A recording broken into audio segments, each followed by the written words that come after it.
dull day here in not so sunny California. Maybe it will get a little sunnier later. Cannot complain. How are you all? Who do we have? We have Cos Billingham. Hey, Cos. I am doing marvellously well. Hope you're doing marvellously well. We have Fernando. Hey, Fernando. We have 16914. Idaho Turtle. How are you? Ivan Idea. Mr. Steve Took. Presumably a Mark Bolan fan, T-Rex fan. DS. Daniel Simones. How are you all? You all good? Deep Space Music Official. That's a cool name. Daniel. Ray. Matthew. Hey, Matthew. Christoph. Wow.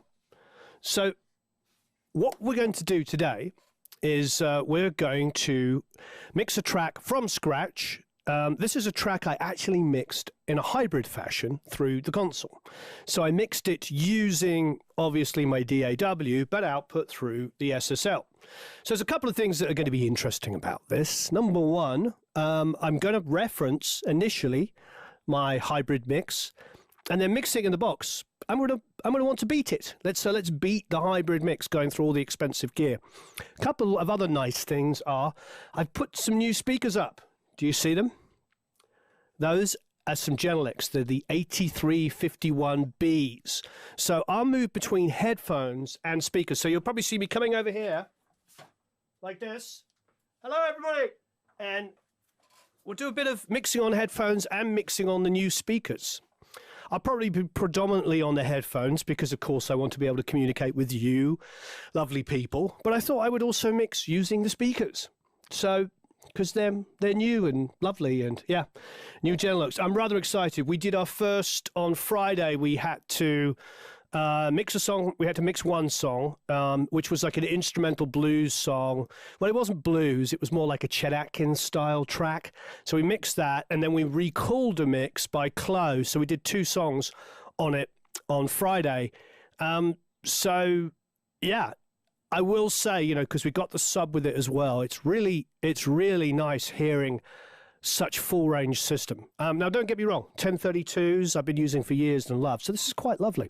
Anyway, let's not waffle on too much. Couple of things. We will be doing giveaways as per usual, like we do in live streams. So we'll be giving away some stuff, so stick around. This will probably go on for an hour and a half or 2 hours, so get some popcorn. And I'm sure maybe I'll finish the song by the end of it. Probably not, because when I'm explaining things, I tend to take twice as long as if I was just mixing. So, because I'm explaining what I'm doing, if I'm not talking about what I'm doing, I just do it and it's twice as fast. But then that would be absolutely useless for you, wouldn't it? Because I wouldn't actually be helping out. So, there's that. And, of course, yes, like I say, stick around for some giveaways. We'll do at least 3 giveaways of Produce Like a Pro membership. And, most importantly, if you look below the video now, look down there, look down below me, you'll see download the Chase K Lonely One multitracks. So this is a song that I recorded from scratch here at the studio. It's not me playing drums on this one, and I don't remember who played drums on it. Do you remember who played drums on this one? I don't remember. I think it's Blair. Sorry, Blair. I think it's Blair. It could be Matt Starr. Matt Starr played on some of it. Blair played on some of it. But either way, it's a really great drummer. And it's using the 64 Ludwig. And it's not extensively mic'd or even expensively mic'd. It's done with Lewitt microphones. And and it's just a small kit. But I am using some, how dare he, some drum samples. What? Which you can choose to use or not. But that's the drums, and then I played bass on it. I played, the acoustic guitar. Did I play acoustic on this? Let me have a listen.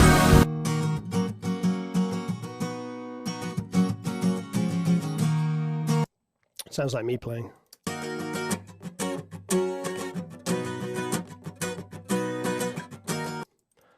And did Chase play electric on this?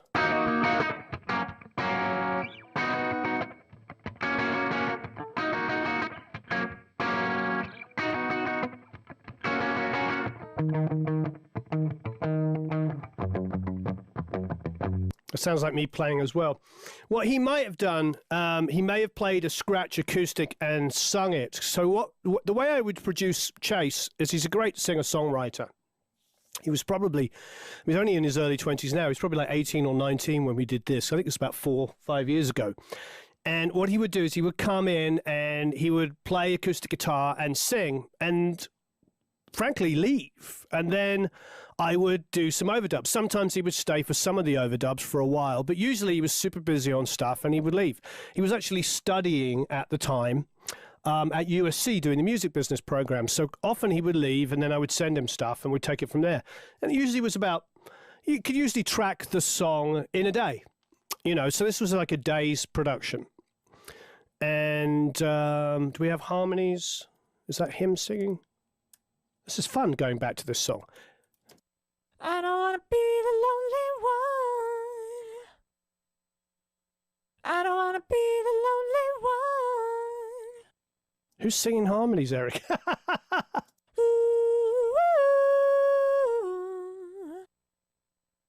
yeah, I don't want to be the lonely one.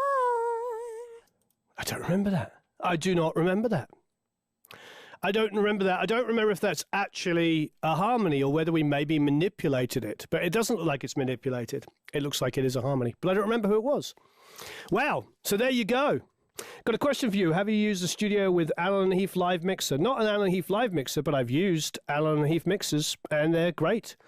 I often, without getting into too much of a tangent, because I like that question, I often tell people, go back and buy mixers from the mid-late 80s and 90s before we went all digital.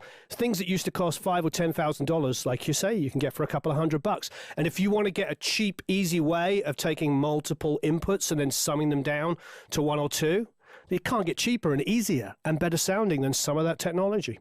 So, all right. It looks like the bass is in stereo, Eric. What is that? What is this bass? Let's have a listen to this bass. I don't know what this is.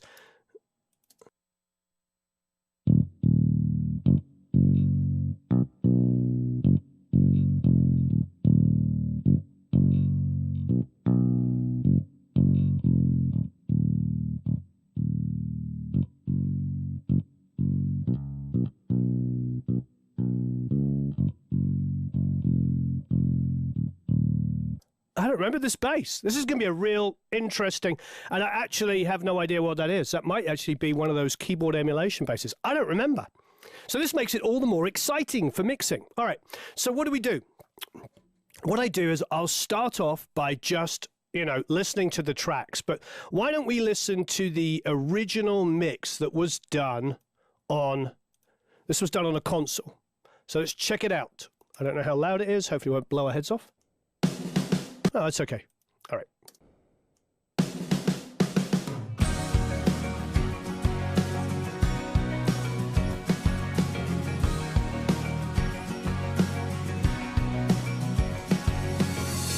I guess the party's over. The drinks are gone. And we're hungover.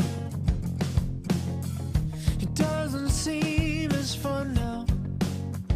A little sadder, a little lonely. So this is getting older.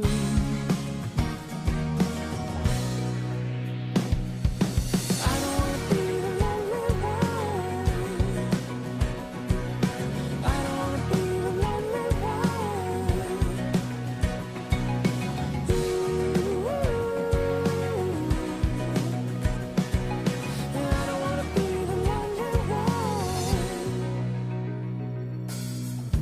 Just another weekend. Cool. So download these multi-tracks. Don't forget to do it. What's going to be cool about this? This is a mixture of some cool programmed keyboard elements, some live stuff. I'm not sure about that bass. I don't remember that bass, so I can't tell you whether that was a keyboard emulation or real.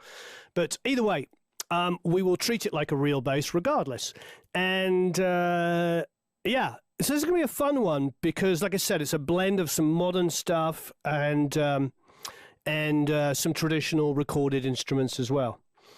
Do, do, do, do. Boo, boo, boo. So what I'm going to do is I'm going to group all of the tracks together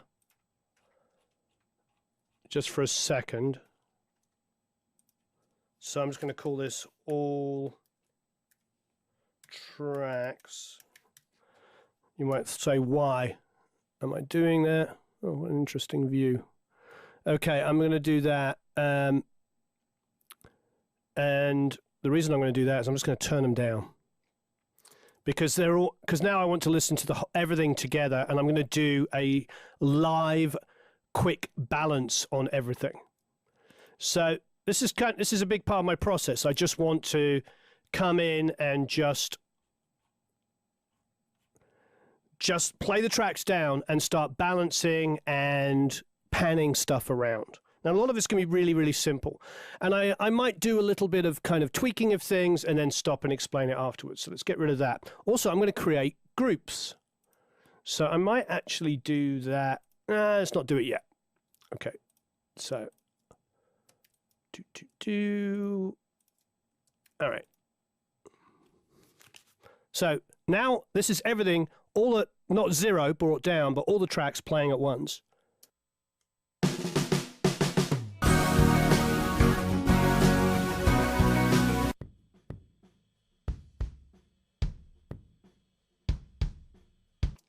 First thing I noticed, missing kick. This is what we do.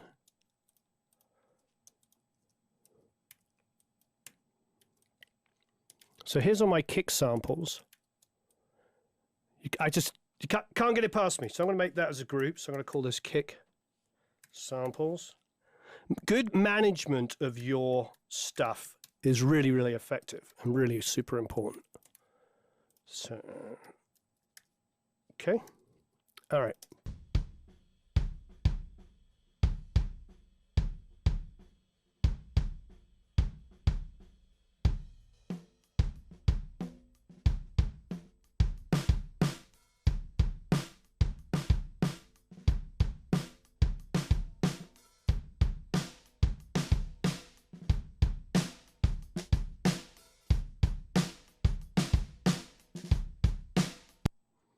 I'm going to turn off the Mutamatic, so you're going to hear me talk while I'm doing this as well.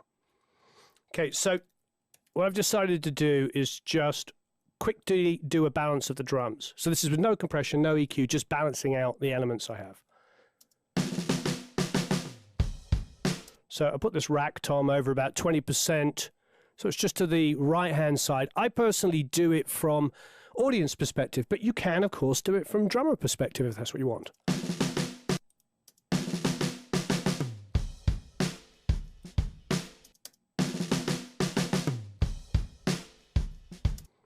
Now, I like to put the hat about 60%.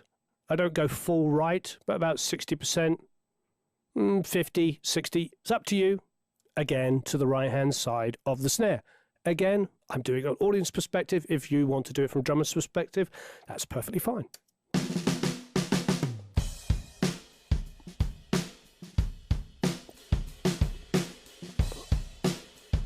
Now, this is a very, very small drum kit. It's just a kick, a snare, rack and floor, hi-hat, 2 cymbals. So just a crash and a ride. There's close mics on the drums, but there's no room mics in this situation. So we did do some overdubs of like cymbals and things like that to exaggerate areas. I did some reverses. But here is a very, very quick 2-second drum sound.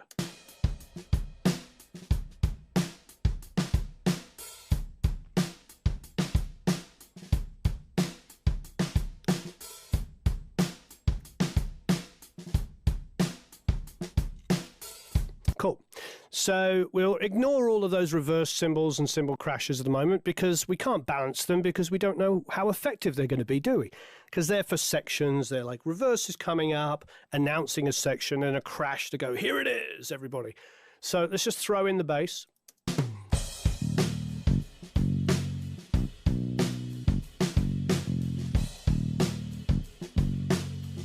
Now, Chase is an acoustic guitarist. So next thing I'm going to do, because this is an acoustic vocal, is bring up all of those acoustics underneath the bass and drums. And everything looks like it's in stereo, or it's at least doubled. For choruses, I will always go full wide initially. So let's just go to those chorus acoustics, pan them hard left and hard right, and have a quick listen to that chorus.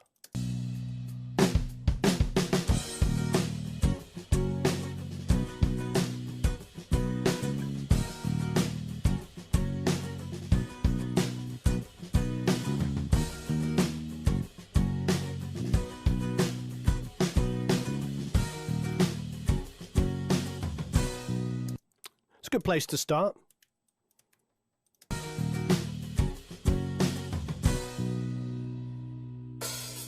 Don't like that bass note playing on a boom. I'll probably, just for schnitz and sniggles, copy that and put it here.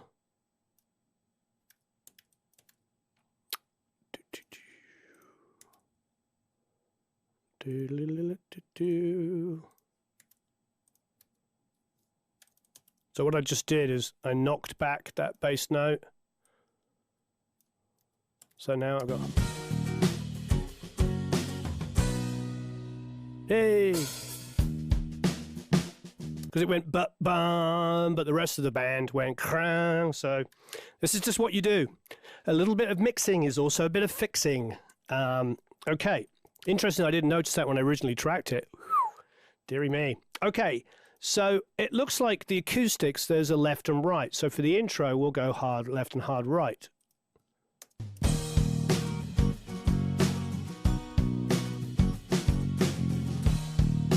I'm bringing down this one that's on the left. I'm actually going to pan this left one to the right, believe it or not, and vice versa. The thinking for that is this.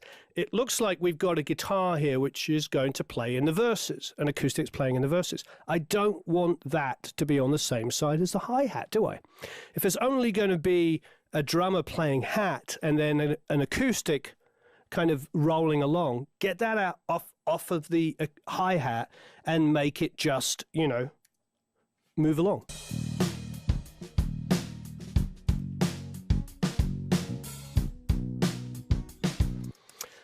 See, this was obviously played super soft, obviously, and I've got a choice here. Do I want to compress the snizzle out of it, or do I want to maybe take that and put it on a separate track? Let's have a listen.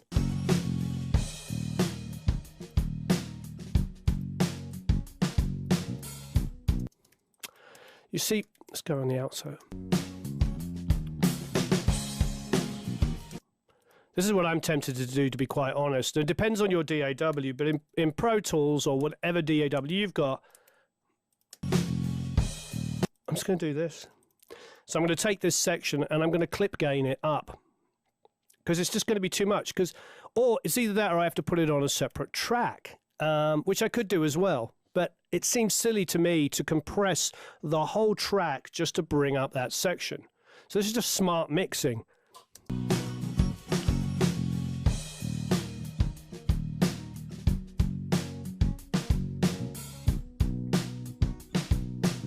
So, and there's another reason for doing this I'll show you in a second. Okay, so then I'm going to do the same thing over here up to the pre-chorus. So on the second verse, and I'm going to bring that also up 4.4 dB, like that.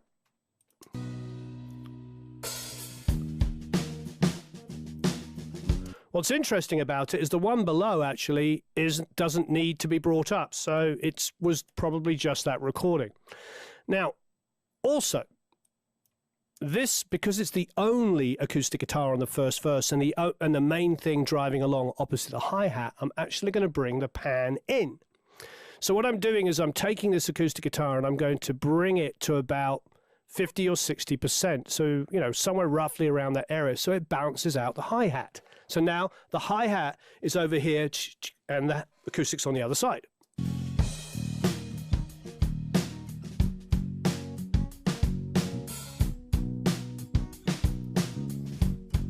See, nice balance. Hi-hat over here, acoustic guitar over there.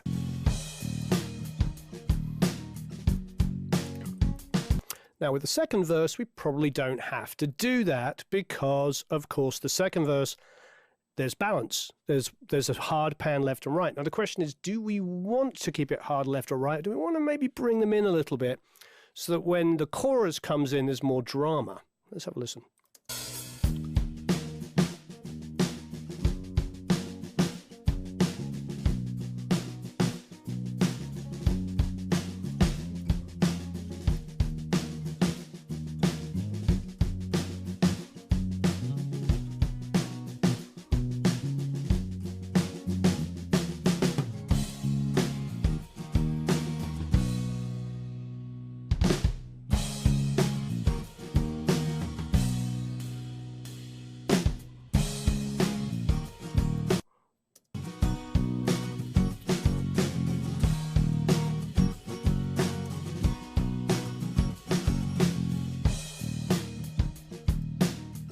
Just listening. I'm deciding a couple of things here. So I'm deciding, do I want the pre-chorus guitars and as well on that first pre-chorus to also be wide?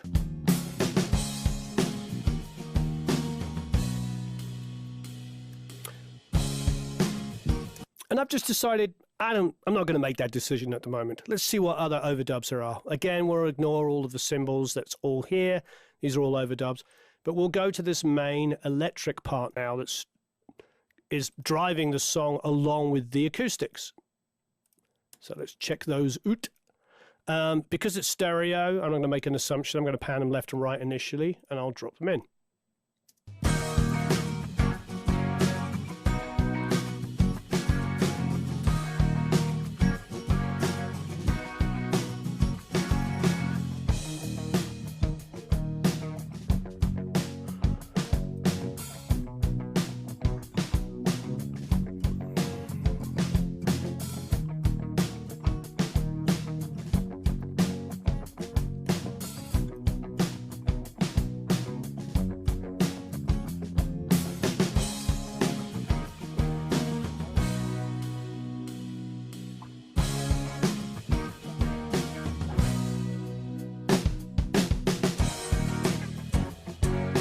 So it sounds like to me that one guitar has got some kind of pitch change on it. So let's just listen to the left-hand guitar at the moment. So that has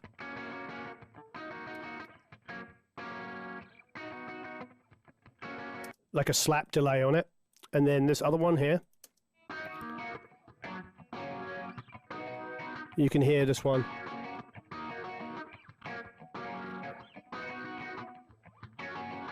Just kind of cool. So we got one with a dirty slap delay. The other one has got some pitch change on it. Put them together.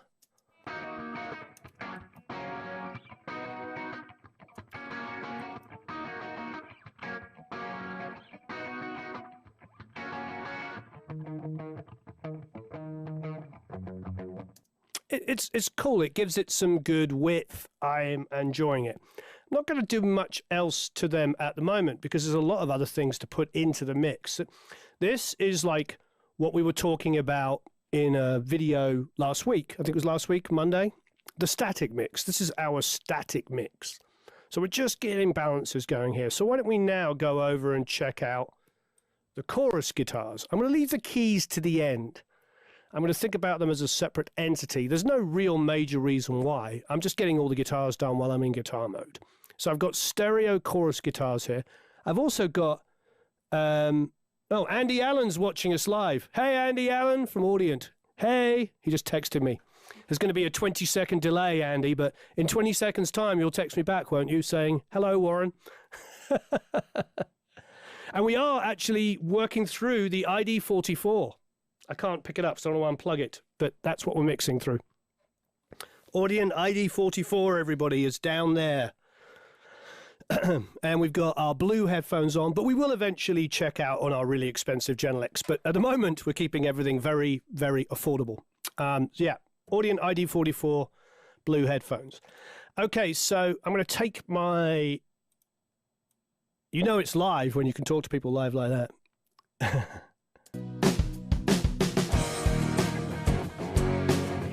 He just responded in capital letters, hello. Warren.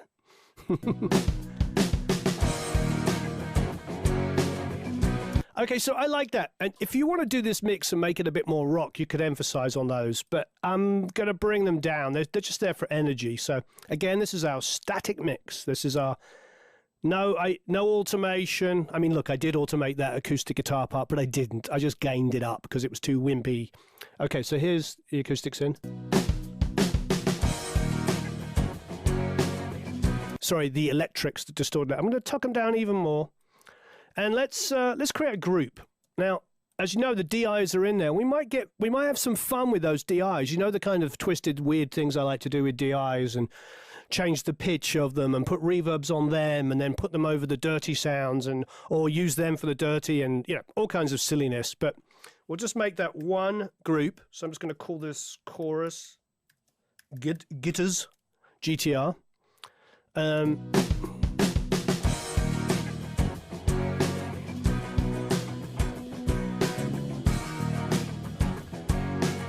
Cool.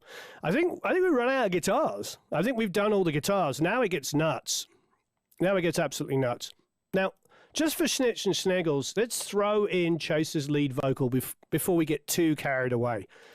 Not that it's dense. At the moment, let's be honest, it's not a particularly dense mix, but let's throw in the acoustics.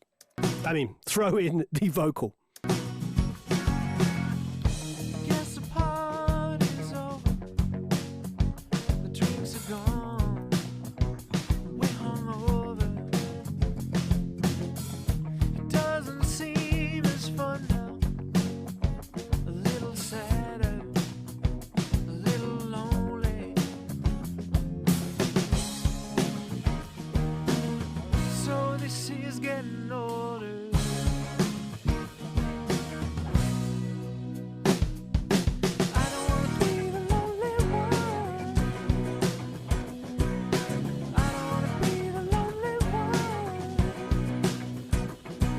Cool.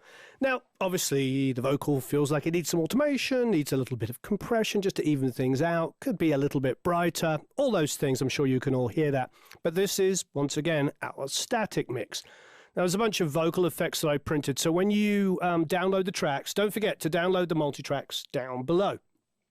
But this is the purpose of our static mix. It's just to build up something without too much effort. You know, it's just panning and volume at this stage. Panning and volume is all we are doing here.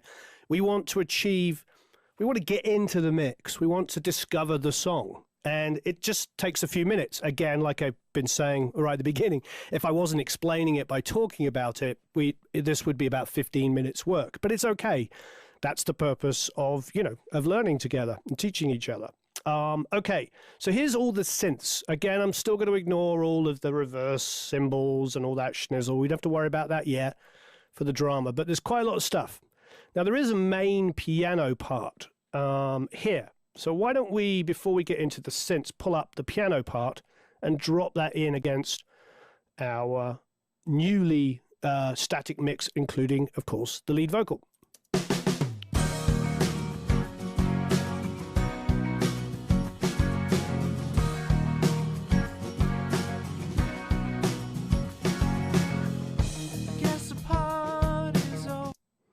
Great. So let's just bring that piano up a little bit.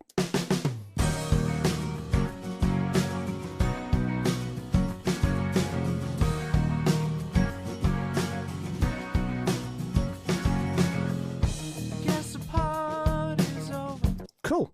It could be brighter. It probably needs some high passing, but we'll get into the high passing schnizzle in a bit. At the moment, we're just kind of getting into the song. And as Jesper said, what did Jesper say here? He said, I love how static mixes always get me excited to work on a song. Yeah, I agree.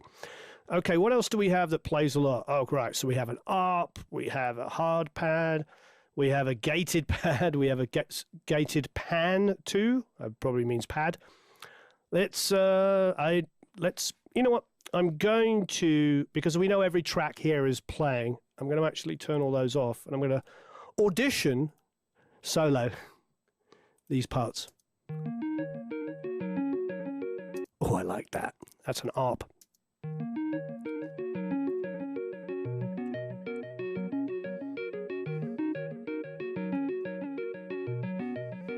Thank you, Daniel. That's very kind of you.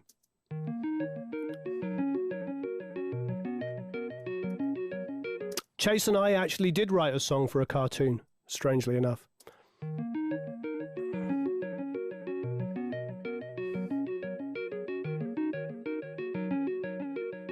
Great. Could do with a little bit of high passing just to get it in there, maybe a little bit of brightening, but overall that's a really nice, I love that ARP with the arpeggiator on it. Okay, so let's have a listen to this. It was called a hard pad.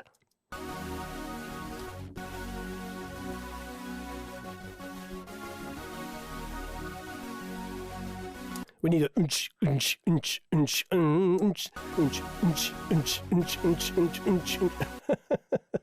the right sound, needs to be faster to work. All right. It looks like already there's a lot of keys going on. Gated pad.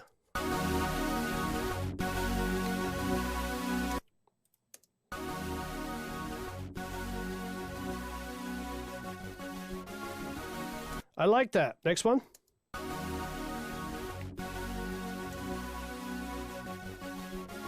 All right, that's called gated pad 2. I think that is a duplicate file.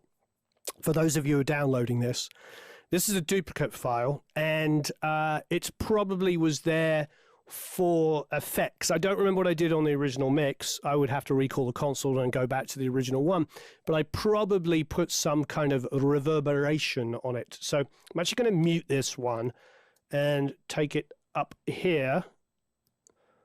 Okay. Just for snitch and sniggles, I'm going to play all the pads together.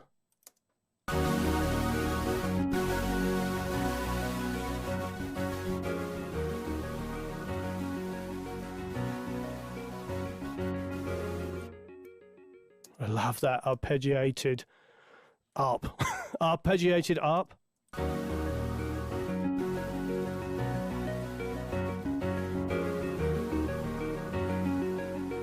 I feel like the pads have a purpose, but they're more ear candy. I might drench them in reverb. I might distort them more. I might put some artificial widening on them. I might do something with it, but I don't see them as being loud in the mix. Do you? I feel like if they're loud in the mix, the whole thing's just going to be grrr, grrr, grrr, and all the subtlety and the beauty of, you know, the drummer who can play and the nice acoustic guitar part is all going to be drowned in pads.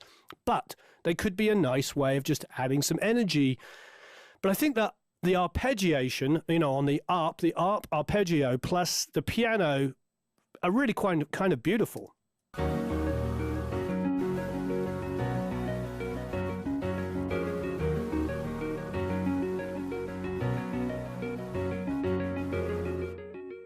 Cool.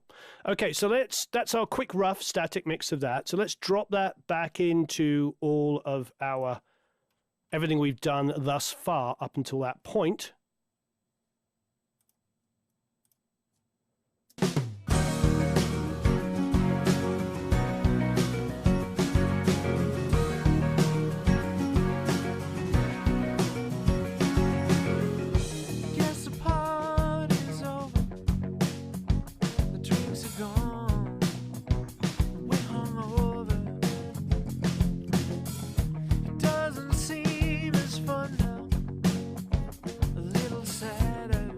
Okay, now we've got the synth in a chorus. Again, let's just pull these two elements up. You can see the beauty of the static mix. So, you know, when we did our 5 rules of mixing, should probably put that underneath as well, but the 5 rules of mixing, this was the stuff I was talking about how to get into the mix. It's interesting.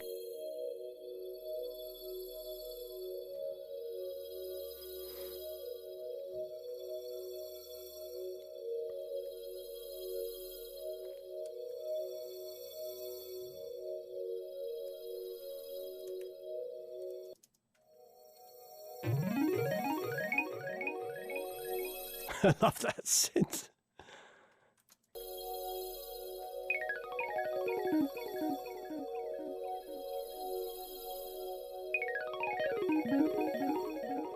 At the moment, I'm keeping them panned left and right.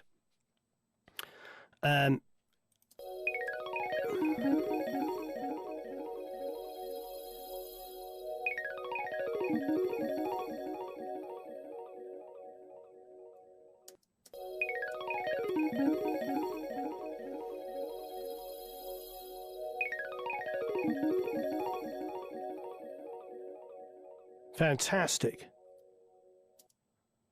Okay, so let's put all those together.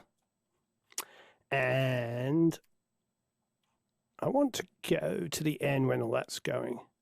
I don't want to be the lonely one.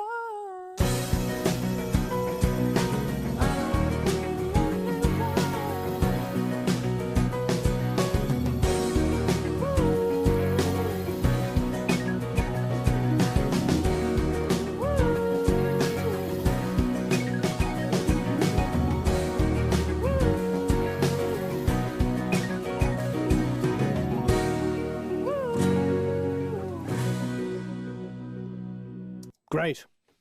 Great. Okay.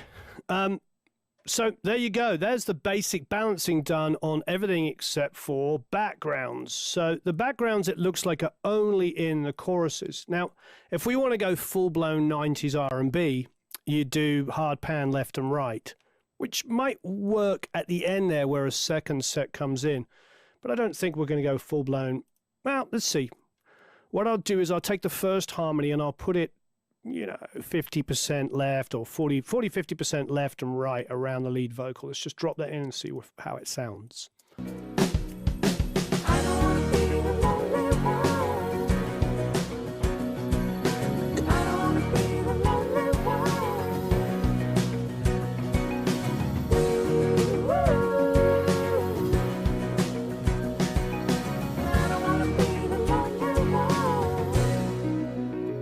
Yes, F, it is a new multi-track. We will, for those of you that are our Academy members, you can, obviously you're going to download the multi-tracks. Like everybody here, please download multi-tracks and mix them.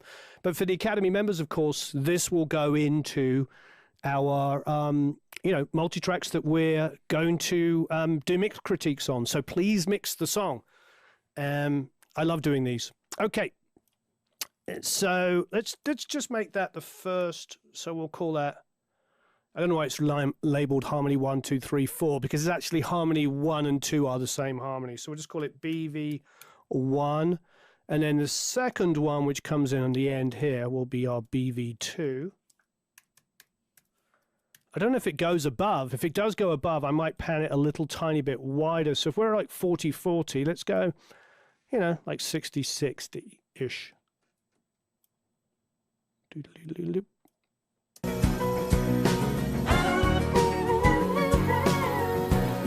There's a melodyne. There's a very melodyne. So let's pull those down really quiet, just as a little effect.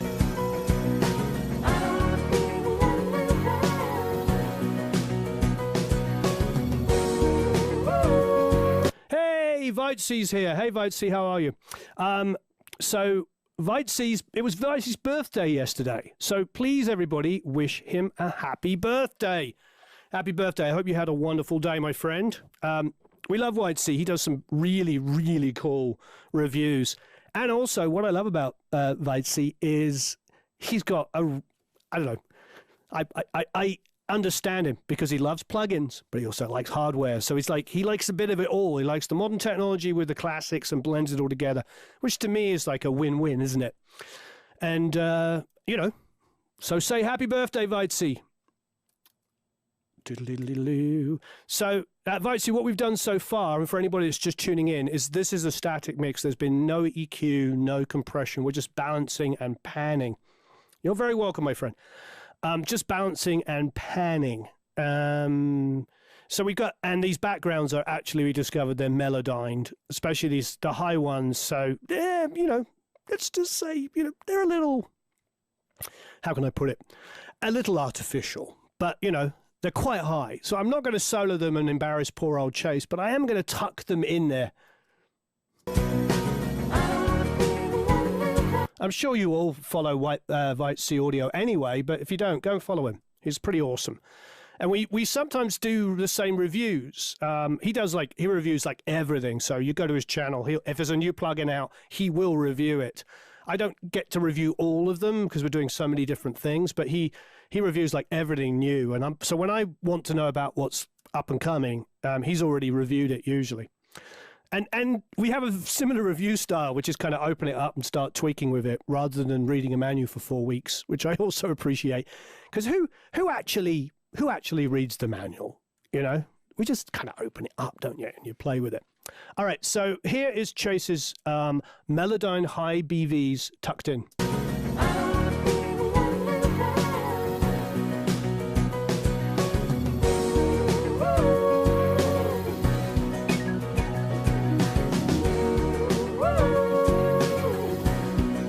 It's interesting because I feel like it's all harmony, isn't it? So, and that's what's happening when you don't have any compression or EQ on the lead vocal. Yeah, exactly. He said, who reads manuals? I have no idea. My wife reads manuals. That's the reality. All the women in my life read the manuals, and they're probably smarter than me. Just be honest, probably much smarter. But us dudes, we do have a tendency, men do have a tendency to just start playing with the toys, don't we? All right.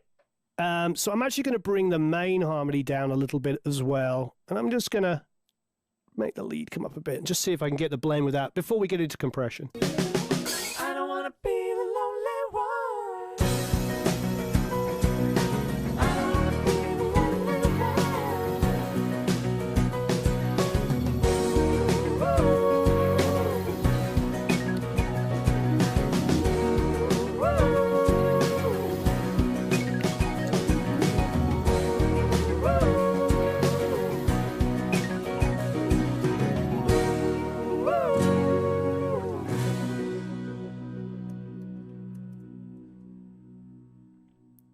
Fantastic.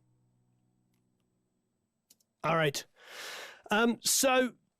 So once again, please download the multi-tracks. For Academy members, we'll check it out. So speaking of the Academy, we're offering up a free membership. If you're already a member, of course, you can get a year extension. And if you're a lifetime member, which we have quite a few here, of course, we'll give you any Premix Academy course you want. Okay. I'm still hesitant with this reverse stuff, but I might put it in. So the question is, because we got Vitzi on here, who is like definitely the aficionado of testing out plugins. What new plugin, everybody, what new plugin are you most excited about? And when I mean new, like over the last couple of years. So it could be the Dime Ones, the Golfuses, the Leap Wings. I'm not trying to Baby Audio, Denise Audio, you know, all new, anything new by Waves or Fab Filter, or I don't want to miss anybody out. That's not fair, but you understand what I mean. What new plugin over the last couple of years have you been most excited about? And just let us know. What's the one that you've been like, yes, that sounds great? There's no wrong answer because Eric over there will pick at random. Okay, so, you know, why don't we just go and hear what we've got with all this reversey stuff? So let us know. And please, please hit the like button, because when you hit the like button, it tells the YouTube algorithm that there's people watching.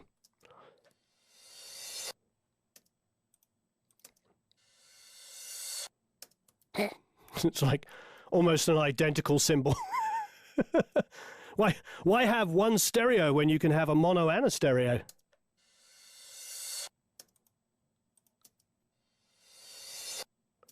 I mean, I like the wide one, I suppose. I've got the mono.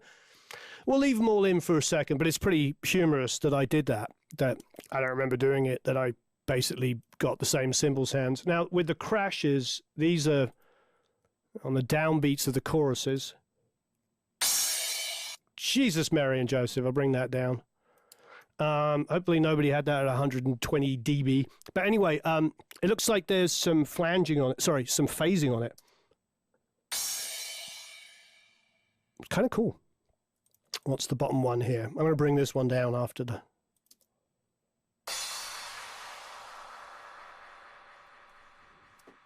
Cool. I love making these. The other thing is when you download these, you've got all these for your own productions. So download the multi-tracks. You've got all of these. And you've got all the samples as well. Those are the kick and snare samples. You have them all. All right. So let's just solo everything. And by the way, you know, we don't want to get into the 5-hour discussion about soloing. We are soloing to teach so we can talk about stuff. You know, I know in the real world, there's all the experts say, don't boost, only cut. Which, have you ever watched any masterclass with any major mixer? What do? They boost. You definitely want to cut issues. Then they say, don't solo. Yeah, don't solo and spend ages listening to something in solo and EQing and compressing it and applying a million different things and then drop it in the mix and realize it doesn't work. But soloing for the purpose of educating and showing people is not a bad thing. It's okay. But I'm sure I'll still have somebody go, you soloed. Here we go.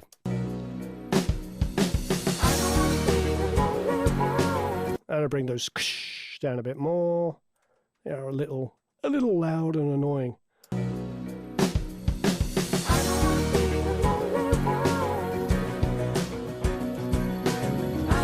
Okay, so all we have left on our static mix. Whitesy says, don't solo, and why is the button there? Exactly.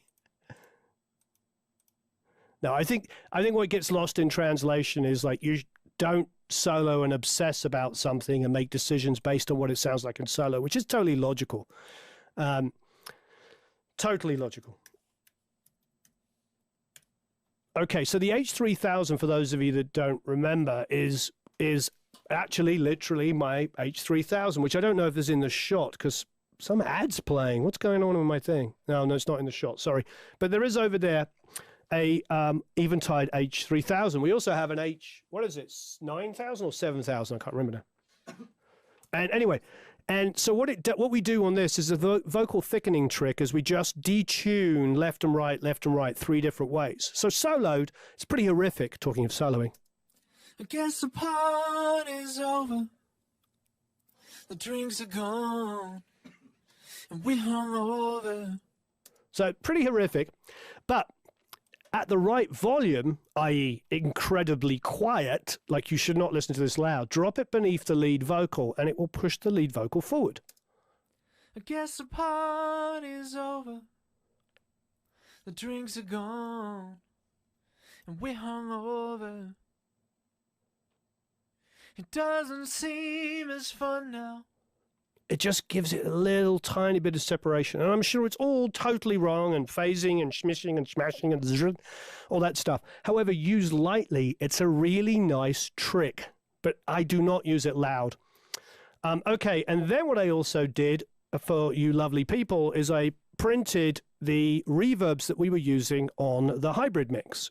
So this is, I'm looking over here to get it right, my Lexicon... No, it's a PCM 90, so it's 2 settings on the PCM 90. I've had 70s, 80s, 90s, and I'm so used to it that I forgot what model it was. I don't want to be the lonely one. So dropping those in as well. I don't want to be the lonely one. You can see there needs to be high passing down on that. Who asked a question? Cheers, Warren. Thanks, Ivan Idea. You rock. I don't want to be the lonely one.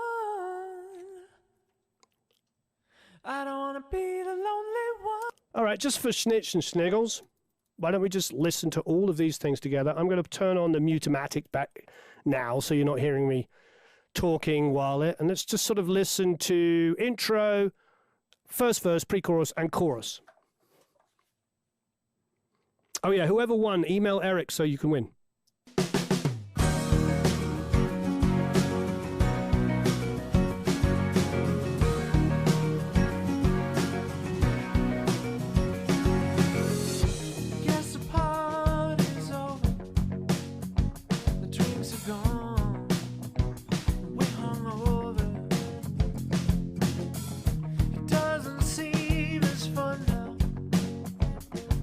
Sadder, a little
Cool. Well, we listened a lot longer, as you can tell, because we listened a lot longer.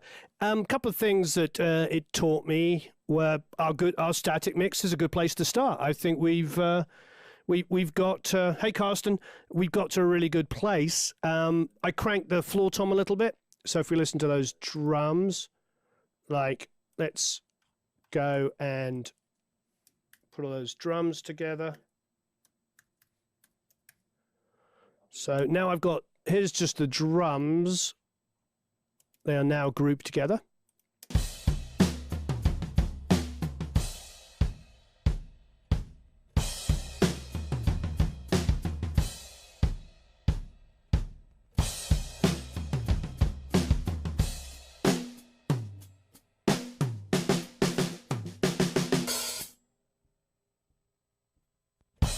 Cool.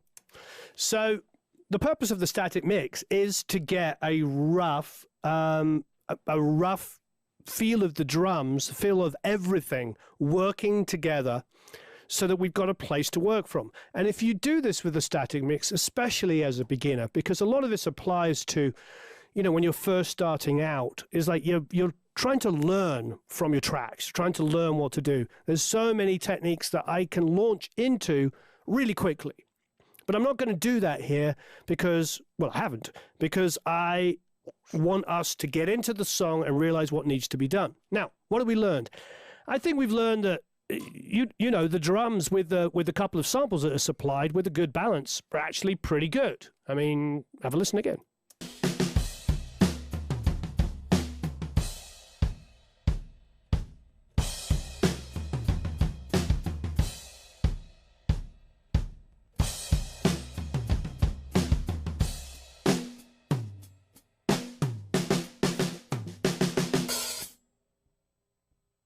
So let's go and get this bass together. Now, for some reason, it's done as a stereo track, which I have absolutely no recollection of whatsoever. So first of all, I know why, because I would have doubled it. So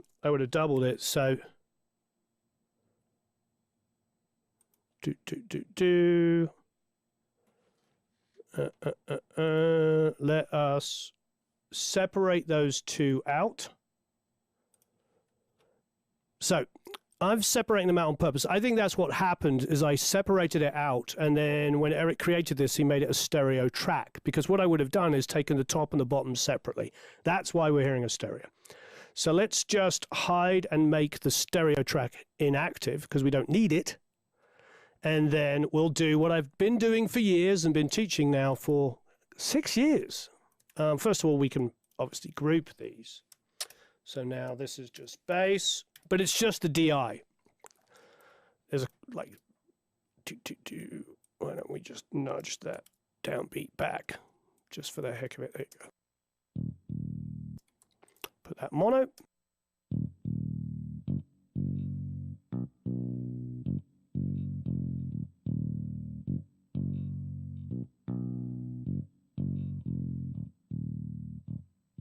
Cool.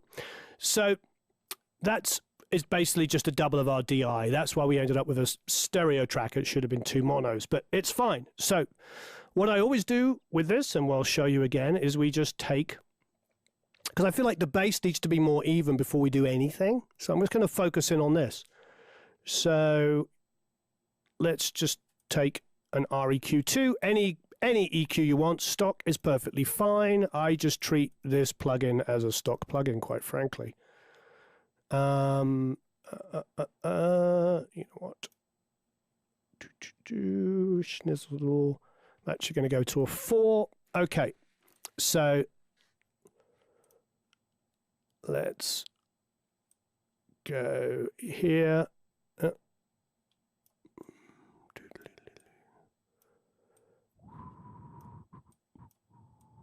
don't know. I want to go maybe around 200-ish. You know what? Turn this one off. Confusing you all, I'm sorry. So let's go at about 200 and just wipe everything off. Okay? Around about 200. And then here, I don't need some super, super low rumble. So I'm actually going to go, I don't know, I'm going to start about 40, 50, but I'm going to gentle the slope. So I'm actually not going to use it super aggressively.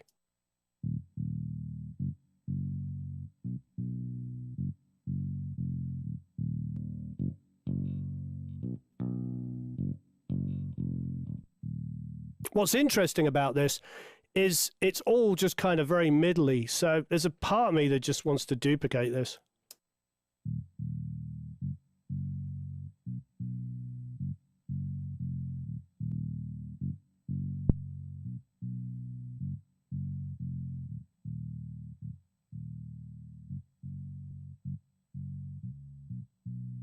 It's interesting how much mid-range is still coming through. Anyway, now let's go and grab the other side and do the opposite. So, you know, I'll just copy this plugin down, even though it's not the settings that we want. And we'll just move this to about 200. So now what we've got is the other side of the DI is now going to be the high-end stuff.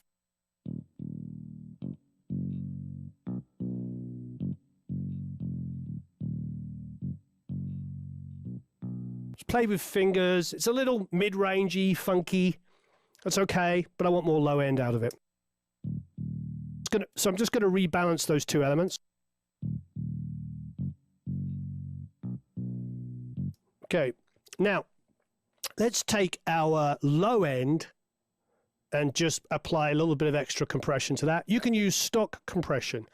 I don't mind what you use. Just use a little bit of stock compression. Which in this case, I am just going to jump and get... God, I have too many things to play with here.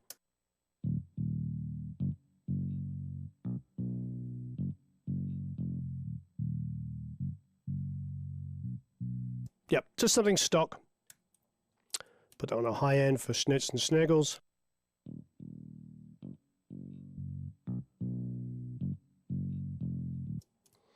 Okay, now I'm going to bus these two to the same place. I'm going to take a random number. Bus number 31. I used to take the bus number 31 to... anyway.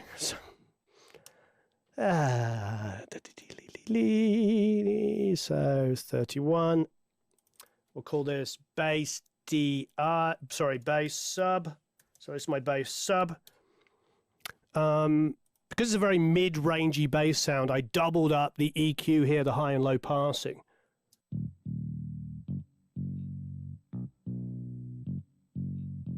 Not that bothers me at all, Carsten. I mean, maybe if you looked at it. I mean, this is a technique that's just been done for decades by people, so...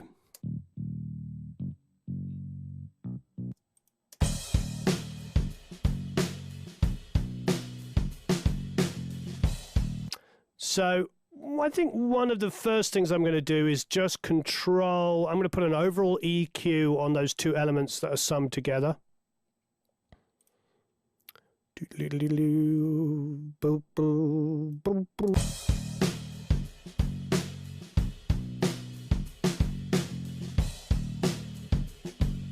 What's interesting, of course,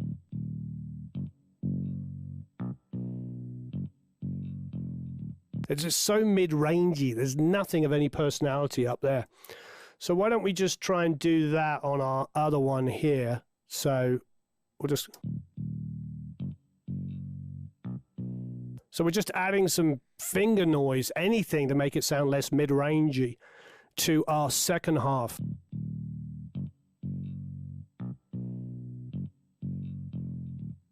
The thing that bothers me is it goes...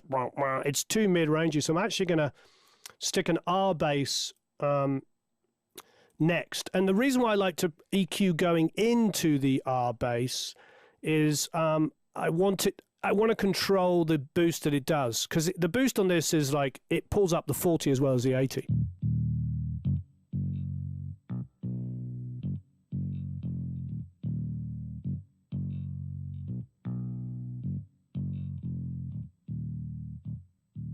Now, to me, the most magical thing, and again, I'm moving quickly and I'll probably tweak the tweak, but this is just a quick setup so you can see, is the MV2. And the reason why I love the MV2 is it brings the low information and the high information together.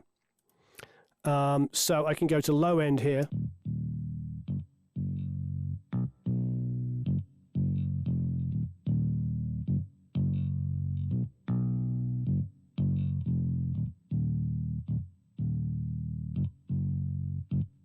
So all before, that area there was just those notes were just dying, and now the low end is there.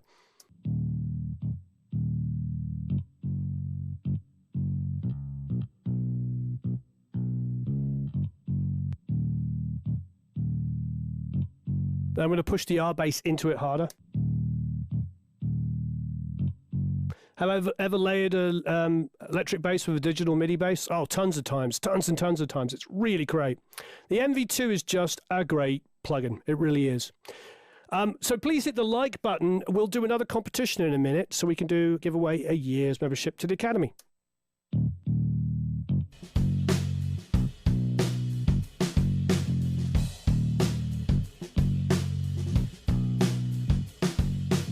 Now, there's no extended low end at the moment on the kick drum. There will be on the bass drum, but, you know, there's not that I want underneath, but...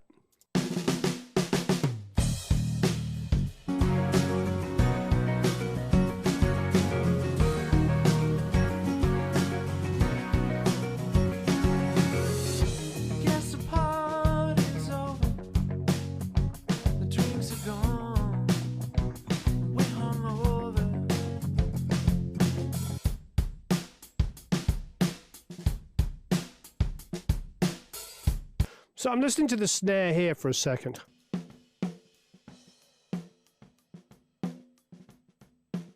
So I think it is Blair, because that's Blair's trademark. And I'm not hearing it. I'm hearing it there when I solo it, but I'm not hearing it because there's a sample against it. So let's have a listen to the overheads. Thank you, Michael. You're funny, Andy.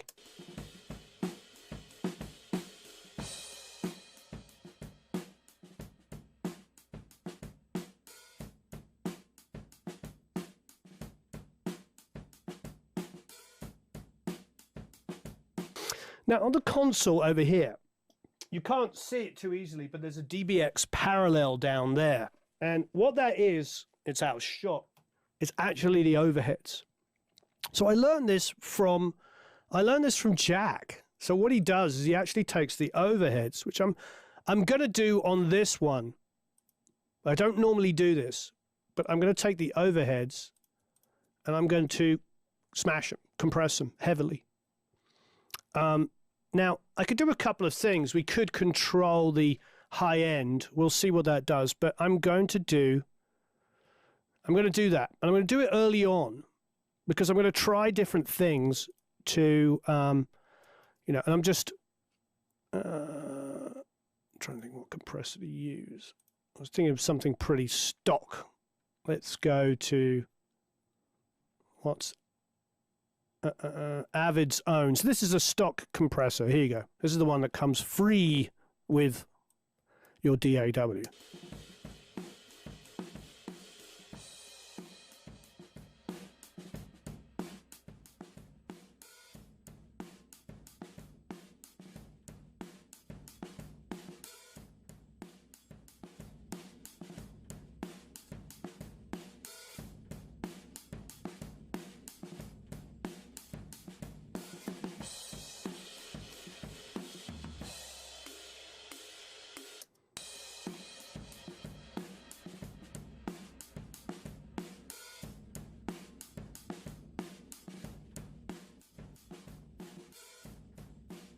Now, you saw I just quickly changed the attack time. The reason why I changed the attack time is because it was just slow enough that the tick, tick, tick, tick sound was coming through, which I don't actually want to exaggerate. So now I made the attack time so unbelievably quick that it's, well, hear what it does.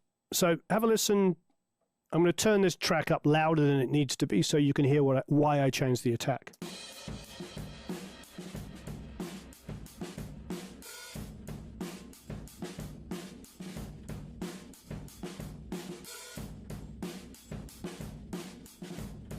Now we'll go back to this where it was at.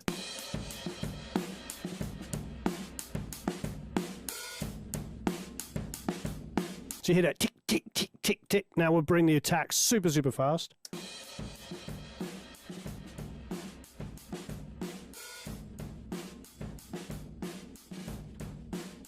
The only thing is I'm getting a lot of low end from the kick, which I really don't need in there. So what I'm going to do is just EQ that out before it even goes into compression. Again, you can use anything stock you want. I'll just grab an REQ just because I use it and know what it does.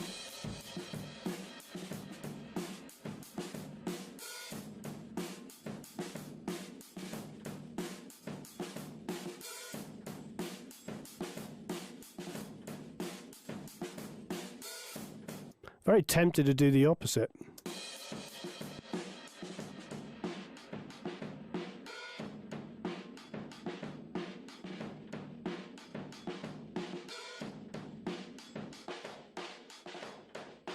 There you go.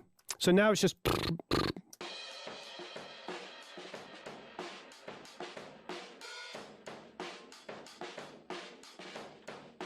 Throw that into our drum mix.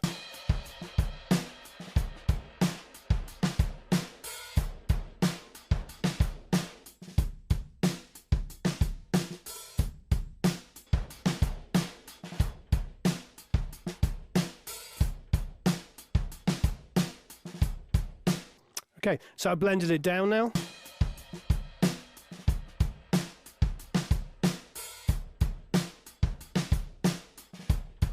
I'm just getting a little that.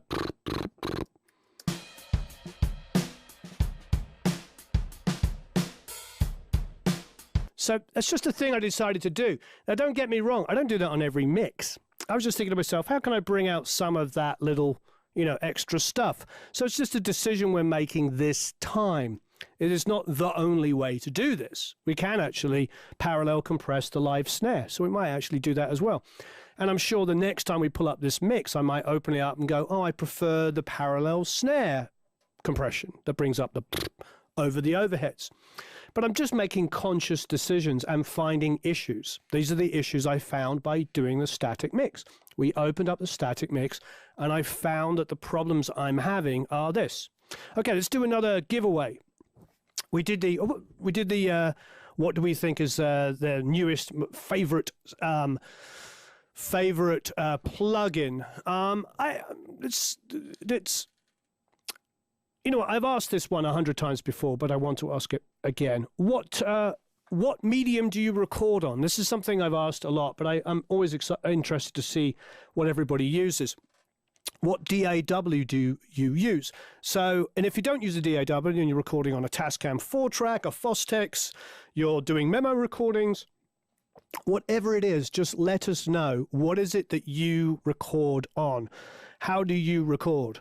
And yeah, so, and this is to win a year's membership to Produce Like a Pro Academy. And if you're already a member, you can get an extended year. If you're a lifetime member, you can get any Pro Mix Academy course that you want. Okay, so let's have a listen, see where we're at. So there's no wrong answer. Just let us know. What do you use? Tim Driver says GarageBand.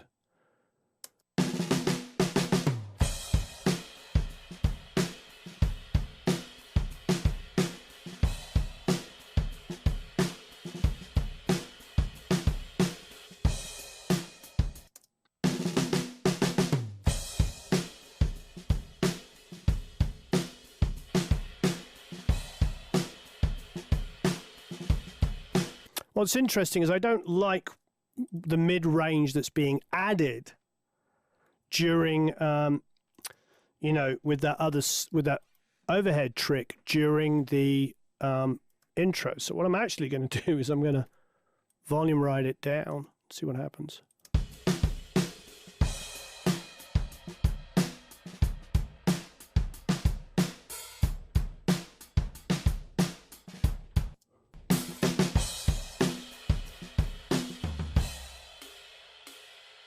So I'm doing some really quick automation stuff here, just for schnitz and schniggles. So I'm actually volume riding it down. So I'm just making that the focus of.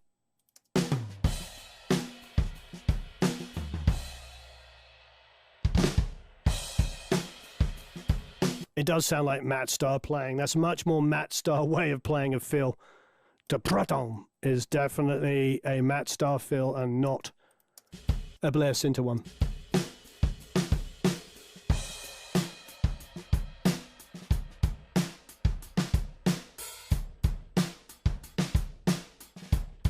Cool. Okay, throw in the bass.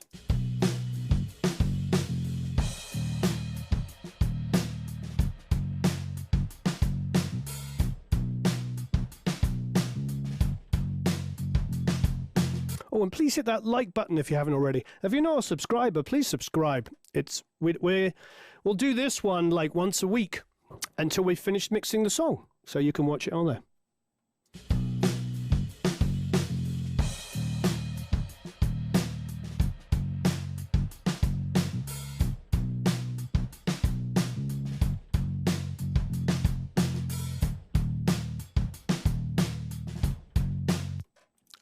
I actually like that kind of, I really like listening to the way the kick with those overheads sounds in the verses, because it kind of sounds like a Bonham kind of mid-range to it. I hear all the air in the room. Okay, so now I'm going to just bus my kick together. And the reason why I went earlier to like number 31 is because I like to do like kick, bus 1, snare, bus 2. You know, I like it to be logical. Okay, so let's now take all those kick elements and make them one. So we'll call it kick all.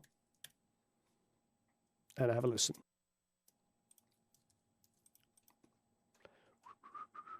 We'll turn off all the drum elements. So I'm now going to create a mono kick bus. So we'll call this kick. And you can call it bus, you can call it sub, you can call it auxiliary. They're all the same thing to me. All right. Oh, let's input it as bus 1.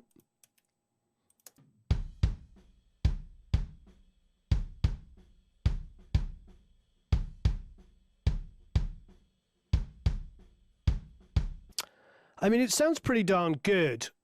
We could do something collectively on it, or we could work on elements of it. At the moment, I like the balance that we came up when we were listening. That was the quick balance we did. Things can change quite easily once you're mixing. You know, you might, once you start bringing other things, you might find that the kick drum needs more attack. And then you might want to solo in on one part of the kick drum and take that aggression up. Because each one of those elements might have a little bit more snap to it, a little bit more body. But let's do some fairly generic stuff here. So we'll go and we can do some, why don't we just go first of all here and just take 60 hertz and just boost that.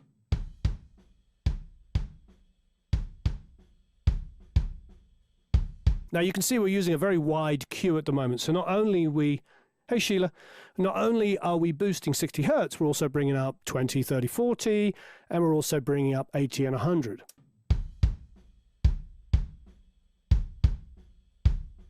Now, I've been doing this a long time, and I know, I'll make this an REQ6 because we're going to do some extra. I know that I don't want to bring up too much 80 to 100 because that's where the fundamental of my bass guitar will live. So, so we'll go to sort of 80 to 100 area here. We'll say 90 hertz for schnitz and sniggles. We'll make the Q a little wider and we'll do a little cut. So there you go. And just for the heck of it, why don't we drop in the bass guitar to see how the relationship is between the two.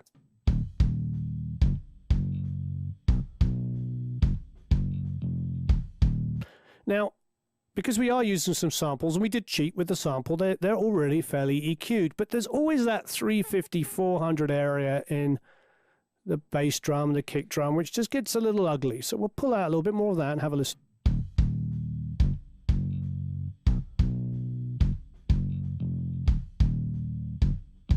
Two 5 is typical for a pop rock 253K attack, so let's pull up a little bit more of that. If it was more metal, probably more like 7K.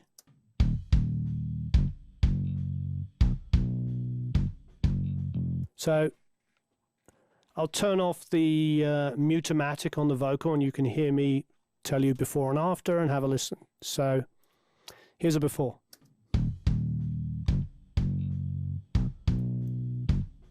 After.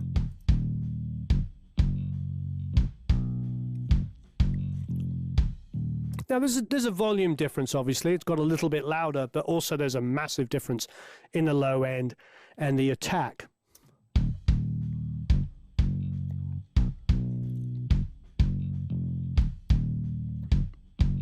So that's a nice start. We're not going to go even more crazy at the moment. I think we, you know, this is like stage one up from the static mix, and I don't think we need to go any crazier than that. Now let's do a similar thing with our snare. So we'll group all of these elements together, and there is a lot, I admit, although some of them are turned down quite dramatically. It's favoring the live snare, of course. And again, you can use whatever you like. So we'll go to bus 2.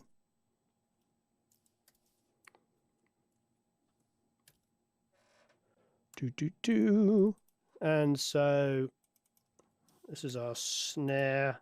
Again, you can call it sub, you can call it bus, you can call it auxiliary. I get asked all the time what they all are. So, and then let's make a group of all of our snares. So we'll go snare all and group them all together. Have a listen.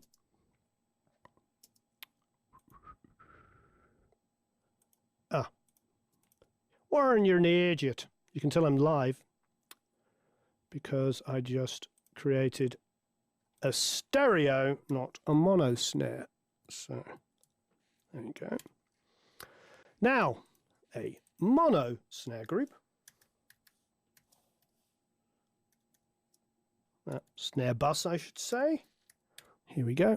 Now let's make that 2 and give it a listen.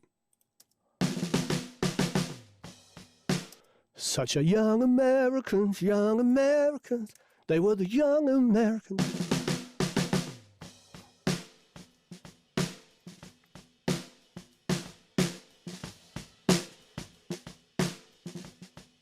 It's interesting, the snare bottom seems to be providing the most amount of the,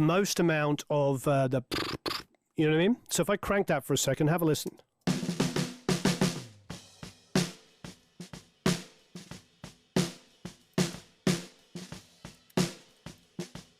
The only problem is that when I turn the snare bottom up, it also is turning up the kick bleed. So why don't we do this?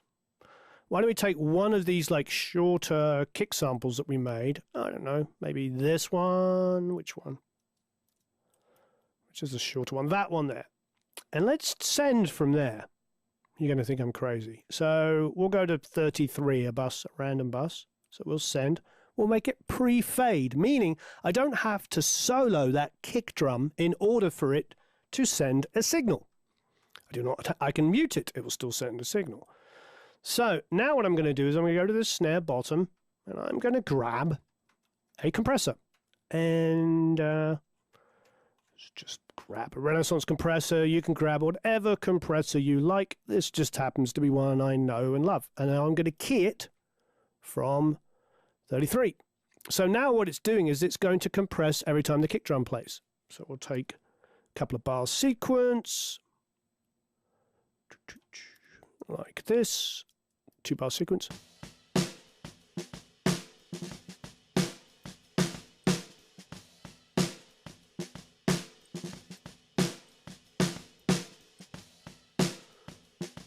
So before, after,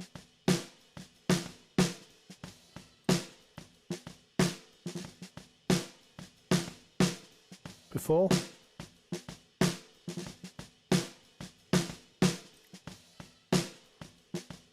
it's really good. So a couple of things. Why don't we do this as well? Before the compressor, so what I'm doing is you can hear that the compressor is catching all of the kick drums. So it's compressing it out of it. Another thing I'm going to do is I'm going to grab an REQ. I'm just going to wipe off some of the low end that we do not need to hear. That will also help because then the kick drum bleed won't be as much because that's all the low end. So between the two of them,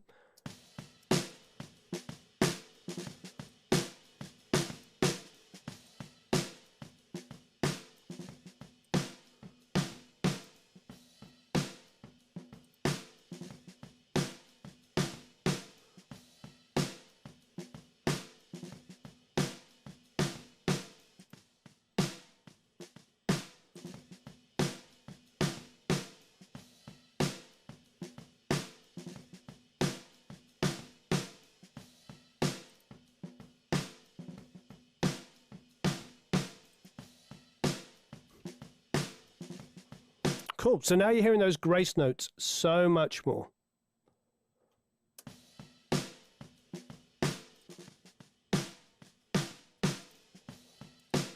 Let's pull the drums together, see where we're at.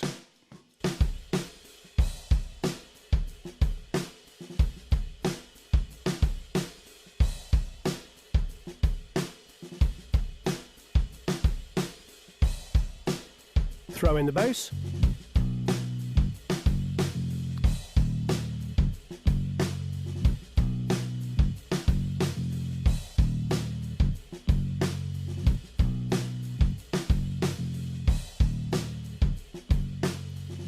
Throw everything in.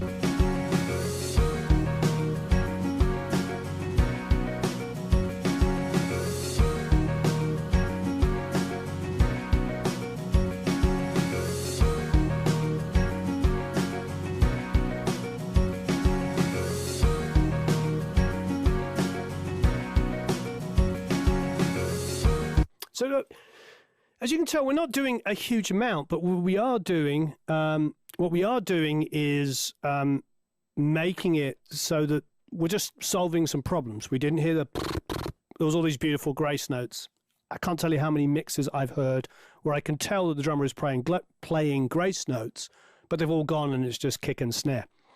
Some really famous mixes, and you just hear the kick and snare sample. So we're trying not to do that. So I am going to just do a little bit of treatment on the EQ on the snare overall.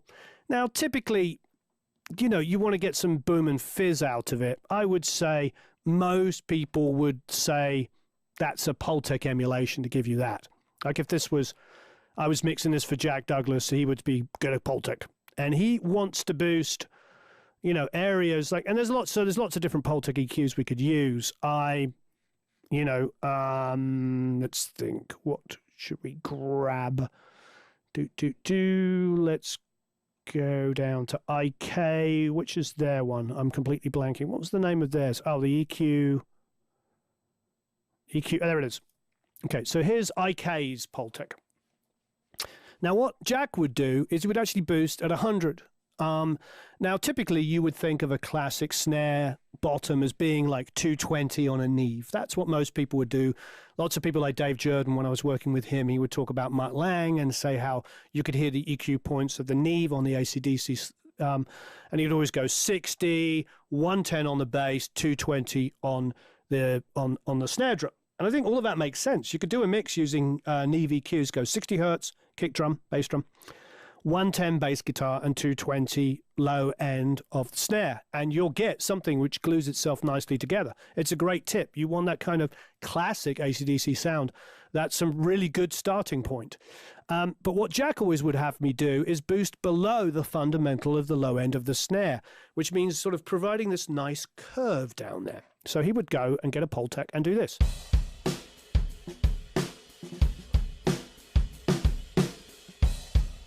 So I've added quite a lot of body there, but we're not in solo, as in we are in solo of all the drums, but have a listen.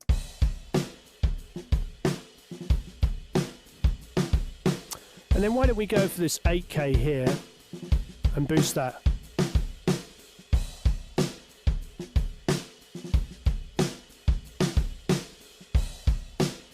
Now in solo, all of those snares together might sound pretty disgusting. Who knows? Let's have a listen.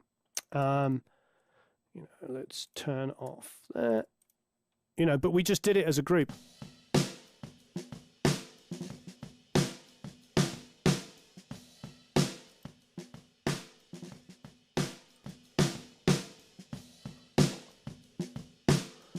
I'm tempted to go in to individual elements of that snare and dial in some more low end that can be grabbed. At the moment, it boosting 100 dramatically isn't actually making that much difference. The high end you can hear quite aggressively.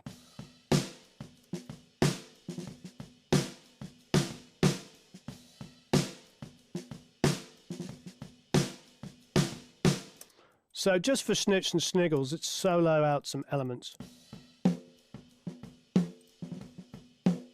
So that's the live ringing snare, which doesn't bother me. You've got to be careful with analyzing. I saw a couple of people talking about the ringing snare.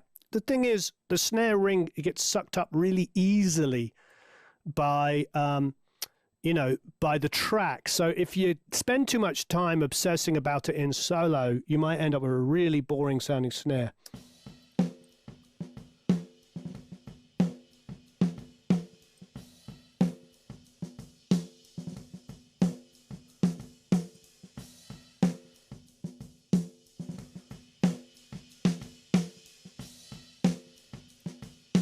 That's a bit interesting. As I go in to boost up the high end, of course, and the mids and above, I'm hearing a lot of cymbal bleed. But I do like that extra body. You are hearing the ring, but let's put them all together.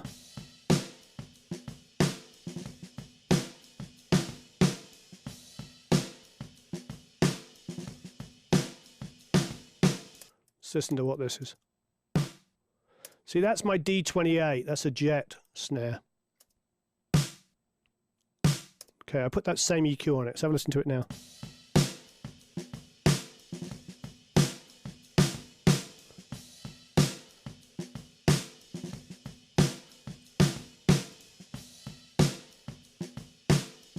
Let's not obsess too much about it. Let's see what we're actually doing in the track before we start analyzing what it sounds like on its own.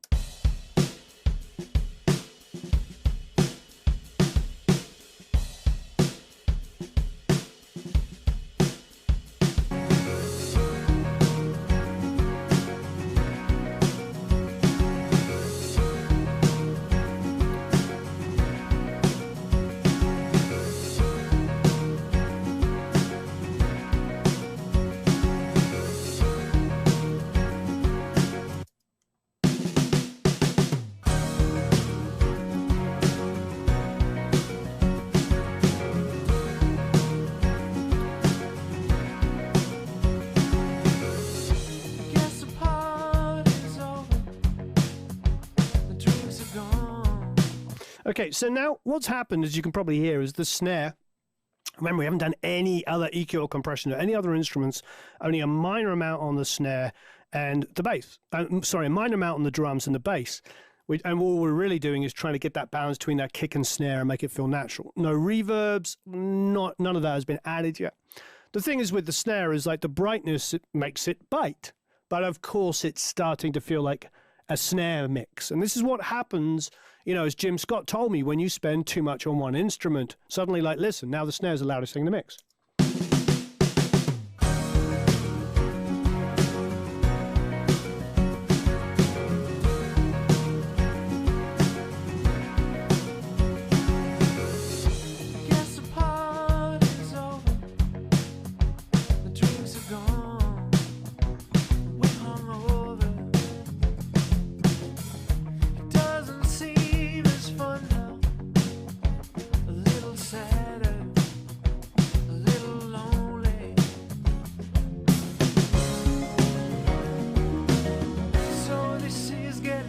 Oh, King, I'm not close enough to listen to the old mix to worry about it at the moment.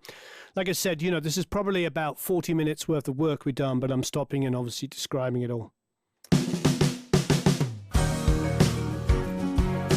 So I think what I'm going to do, a couple of things. I could put some saturation on it and just, you know, just catch some of those. We could put a little bit of compression over the top, you know, but I could also, quite frankly, just move on and be aware of it because I know that lots of other stuff is going to change. You know what I mean?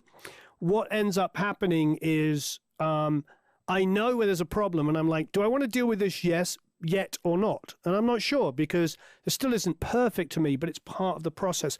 I like to move quickly. So like I said, normally I'll be about 30 to 45 minutes in to be here. And I'd be moving through onto things and not stopping and talking about them, realizing, yeah, I've got to tweak that in a minute, but I want to hear how this works. How does that work? Oh, just tuck that in. Because if I start tying myself into too many decisions really quickly, I like working quick, but I might end up with, oh, I just spent ages making a drum sound, which I'm not happy. It's still in a little bit of a state of flux, and I kind of like that. But, you know, what we could do, I'm not really ready to put Decapitator on that yet. I'm not, but maybe just a generic, maybe, this is a maybe, just for schnitz and schniggles, maybe just some generic compression. You know, transient designer could be on there. Nah, I'm going to leave it, and I'm just going to turn it down ever so slightly.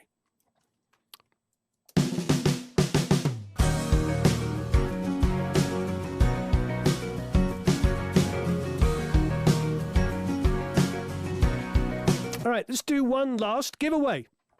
Eric, would you mind making me a cup of tea? But, you know, I don't do the cup of tea until after the giveaway, because then you won't be able to do the giveaway. Okay, so one last giveaway. So this is for a year's membership to the Academy. If you're not a member yet, please join down below. Could you hit the like button? There is a join button there, by the way, if you want to join us.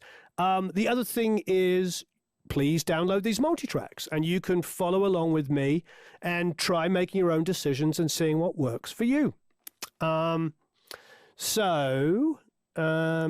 download the multi-tracks and join if you haven't, all that kind of good stuff, and hit the like button. So what, I think we talked about DAWs, or how you record. I don't know what you mean by phasey. No. So, just hear the bottom snare mic. Is that too loud for you? Yeah. Okay, so what was I going to say? What about, monitoring? How are you monitoring? I will have some PG tips, Karen, yeah. I think, how are you monitoring? I know we've talked about this before, but how are you monitoring? Do you monitor on headphones? Do you monitor on speakers? What is it you monitor on? And what are they? If they're headphones, what models do you use? If they're speakers, what models do you use? We'd love to know. And there's no right or wrong answer. There's just your answer, and Eric will pick somebody at random. All right.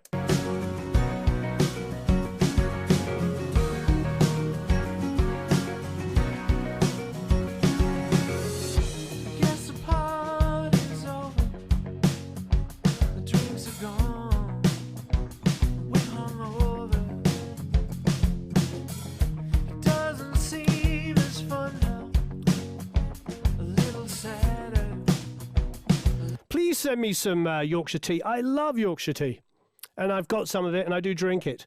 But I'm definitely a big fan of PG Tips. I grew up on it, you know.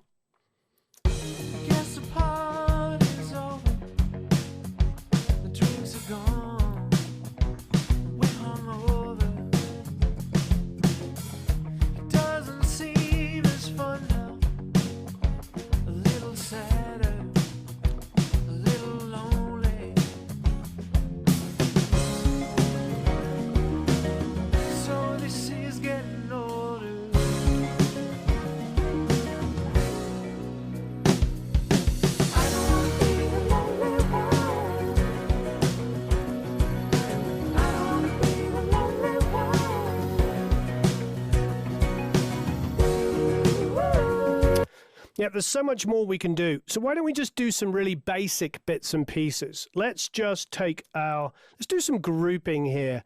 So the next thing, you know, because Chase is an acoustic guitarist, I come over for him playing though. I think it's me, only because, you know, we changed the groove a little bit. I don't remember. Anyway, it doesn't matter. He's a fantastic acoustic guitar player.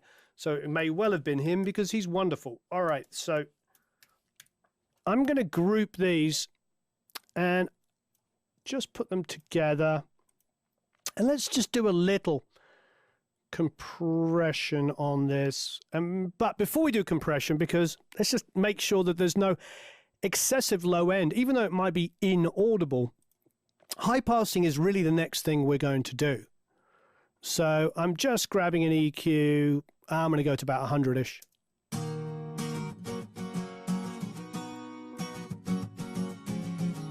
You can tell there's just a little extra which is unnecessary. And I'm going to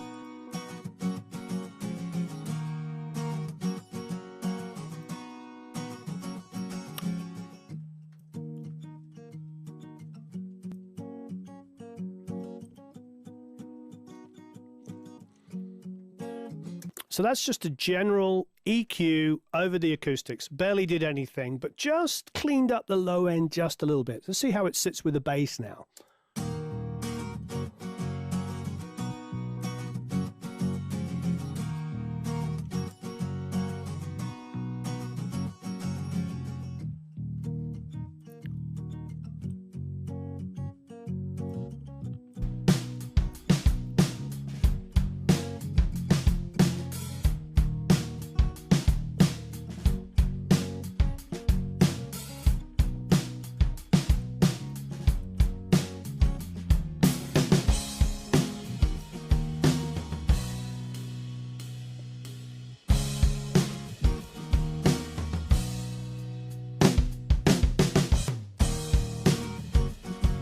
Oh yeah, that's the Yamaha.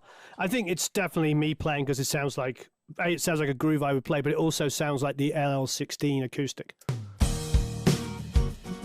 Okay, so let's think about the same thing with the electric guitars.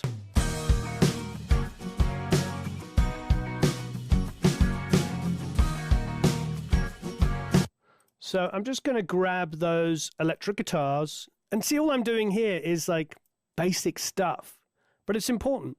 Basic stuff, just cleaning up the low end.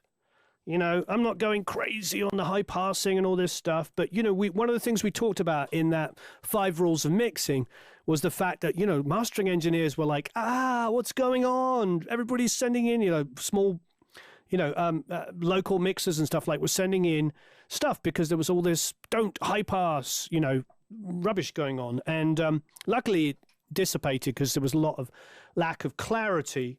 But all I'm doing here is just cleaning up the low end.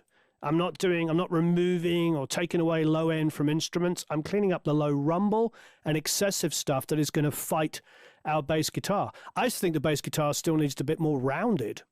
But I'm not going there yet until I clean up the low end to find out. So here's the electrics. I'm going to go up to about 100. Once I bust them.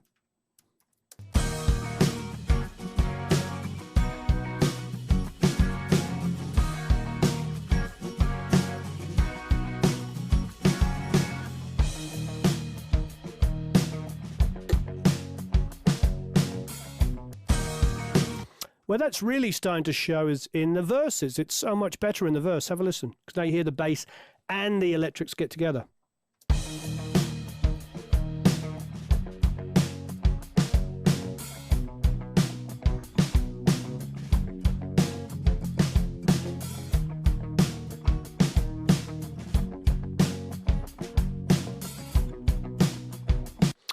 Okay, so I think the next logical thing, and we will be finishing up after this. This is the last one. Who won, by the way? What did they use? Jesper van der Zwag. I totally probably may butcher that, but Jesper won. Okay, good. Use biodynamics. Biodynamic headphones. Cool. I do love biodynamic headphones. Okay, we need to add those acoustics into our acoustic one for the chorus. Let's just group those acoustics. If I could only spell it right. Hey! Chorus.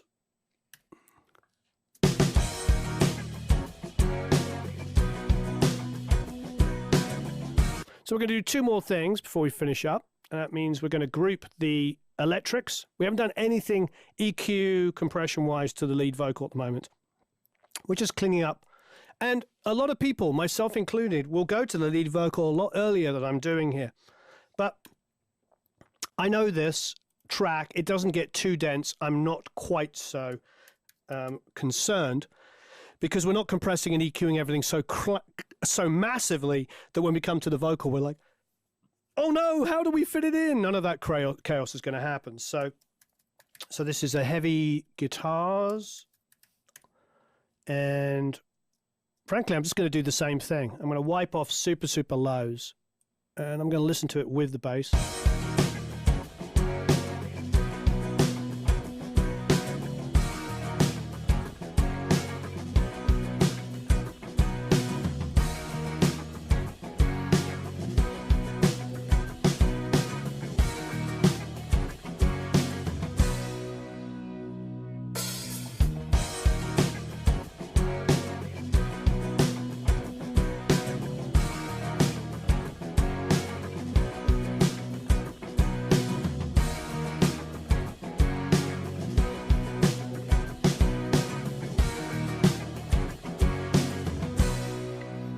They're really just energy.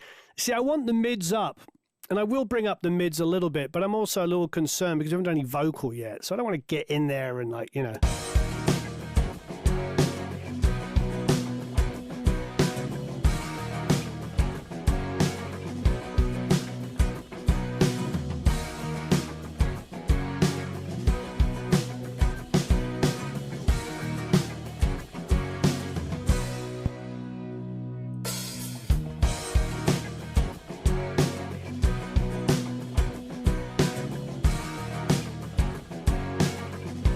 I'm just high passing about 7 or 8K gently. You know, I don't need fizzle. Not that there is much, but it's just low passing it, removing the excessive, not excessive, but unnecessary highs.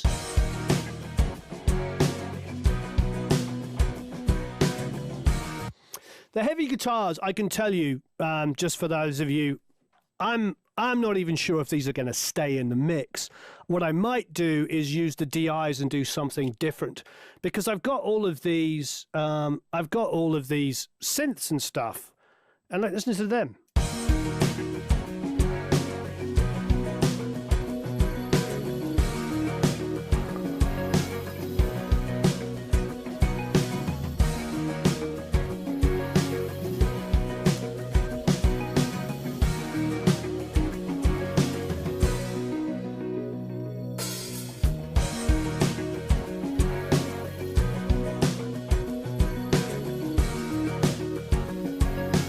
See, as soon as I turn those heavies off, I prefer it. It just, you know, but anyway, I'll tuck them down, but just make a mental note that these may not be in the final mix. Or I might take those DIs and do something creative. I feel like that just sounds like dumb thing you do in the band, it sounds like a first idea. It doesn't feel instinctive, it just feels dumb.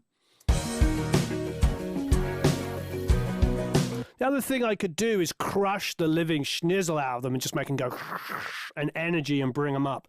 But at the moment, I feel like it sounds like bad kind of mid-90s alt-rock, not cool mid-90s alt-rock.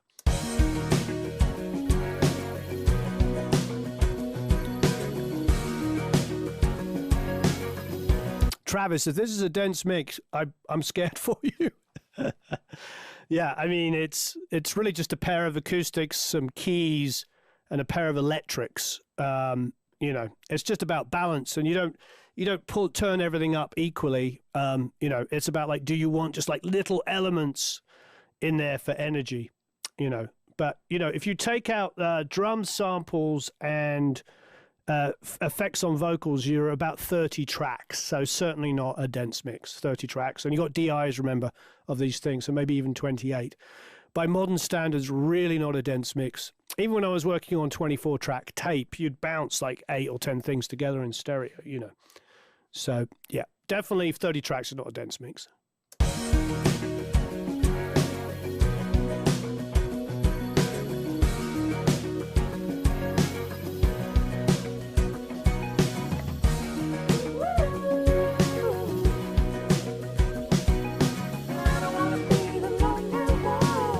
Okay, so let's put in the piano.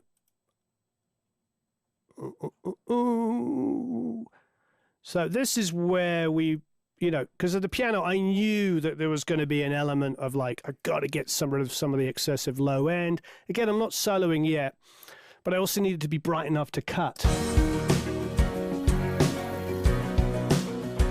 Yeah, I agree with the 90s alt rock. It's like, you know how like a lot of the 90s stuff was just like, you know, somebody wrote it on acoustic guitar and then the electric guitar player would just mimic it.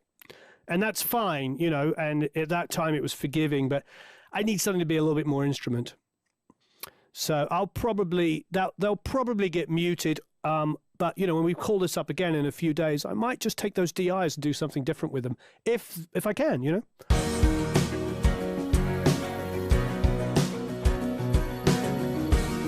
To me, we have a piano, we have, you know, all of these different pads that might make something together that's interesting. Again, I might mute, you know.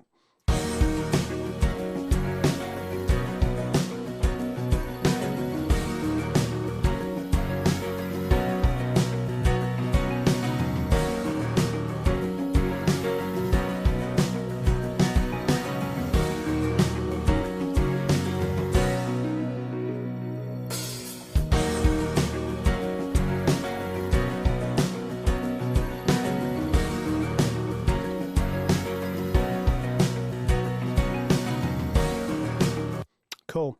Yep, there's some clarity stuff that needs to go on. I think with the arpeggio part here. Absolutely love it. I'll probably widen it. I might get rid of some super lows and stuff like that. Well, thanks. Yeah, I really like focusing on the piano more than the heavy stuff. So actually what I'm going to do is I'm going to mute the heavy guitars, leave the piano as the focus. Let's have a quick cleanup of some of these low pads. I don't want to put the ARP into the low pads. I think they need to be treated differently. But let's just create a low pads, a pads kind of group here.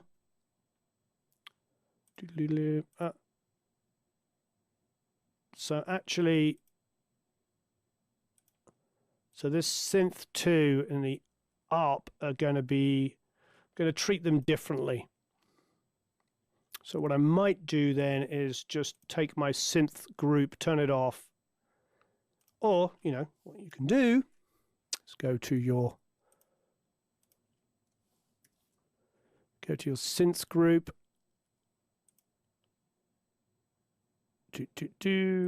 and take those two elements and just remove them. Okay. So now let's make that, we'll just call that synth pads because it's essentially what they are. There's that one here which may get removed as well, but I'm going to treat them all as one for the time being because we're going to get rid of some of that excessive lows. Nothing too crazy. Just go to an EQ2 first of all.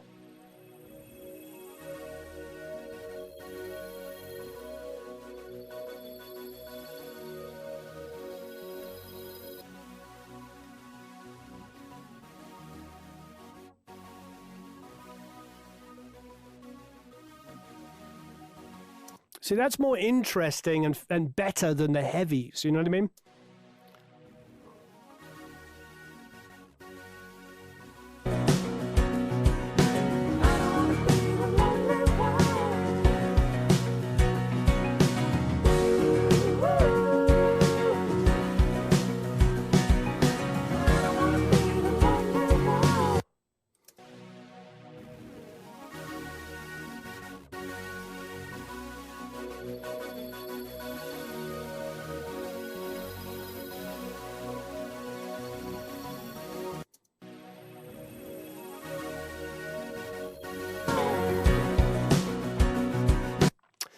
I'm keeping this muted for the time being.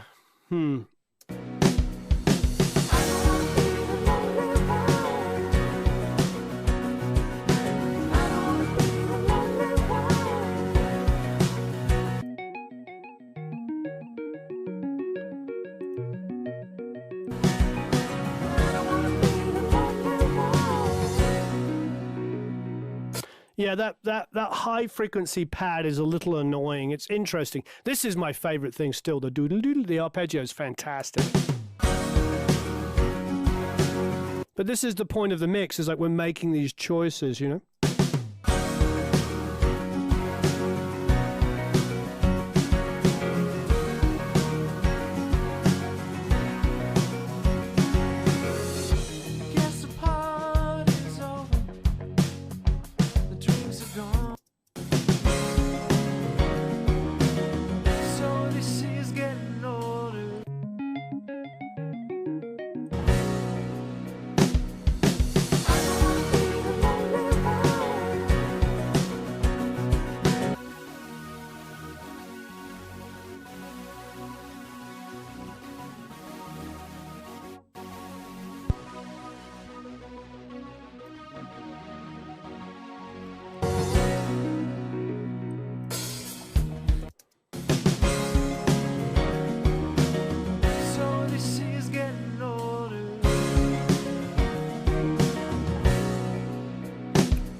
The high end on some of those pads was getting in the way of the movement of the acoustic guitar and the ARP, because I want this ARP to be a little brighter overall and move, and I also want these acoustics here to just kind of add movement.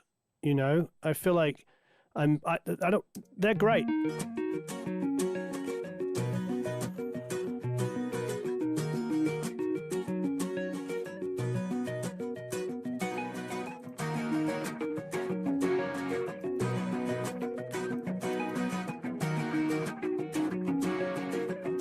Because what we have there is those electrics, those kind of mid-rangey, you know, Marshall with the wah pedal sound on there.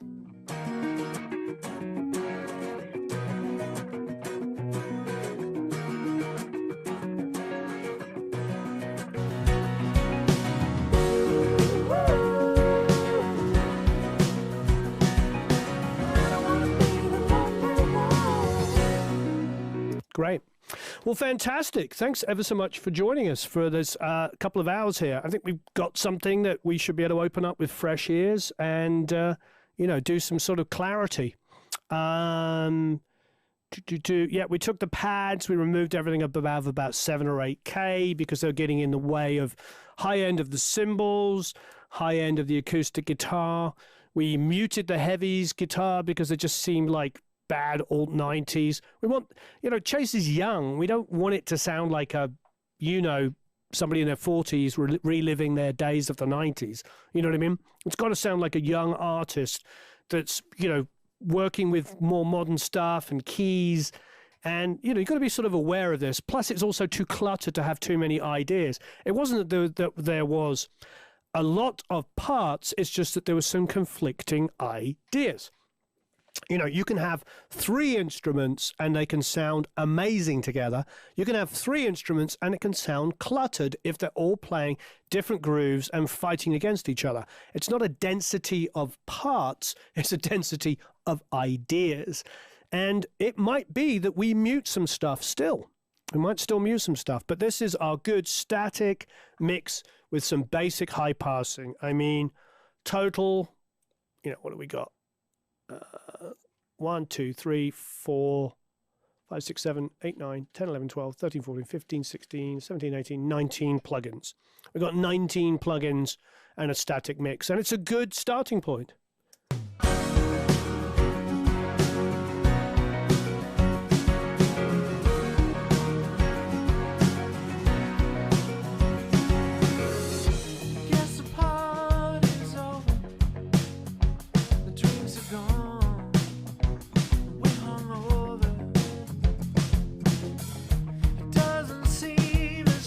That's quite all right, Robert. I'm with you. I am with you. It's not an ageist thing. What I'm saying is, like, you know, when you're working with an artist that's a teenager, you want to make sure that they sound young and fresh, and we don't apply our old ideas to them. Or if we do, if we want the 90s or we want the 80s, we do it in a fresh twist that makes it sound relevant rather than so authentic that you're like, oh, this guy or girl sounds old. That's what it is. It's like, how can we make it fresh and young and youthful and exciting? Anyway, there's more stuff to do. Thanks ever so much for tuning in the last couple of hours. Most importantly, please, please, please download the snare's still not done. We're still working on it. Obviously, Ian, you haven't watched along. Anyway, so this is the way we mix. You sort of make decisions, make along. You don't tie yourself into one position and go, that's the sound, you know. We've done a few plugins, we've done a static mix, and there's still things to do. And plus, of course, no one person's ever going to think that what you did is good. Everybody's going to have their opinion, and they're the right, and everybody else is wrong. That's the way it works. Anyway, it's all good. Thank you ever so much for tuning in. I really appreciate it. Please download the multi-tracks. And thank you ever so much for watching. And yeah, do your own mix. Ian, download the mix. I'd love to hear it. See what the way you do the snare. That'd be very exciting. And everybody else, the same challenge. You know, go and download the multi-tracks, do a mix, and we'll see you soon. We'll probably, I don't know, next week we'll come back and open this up and do it again. So long, farewell, auf Wiedersehen.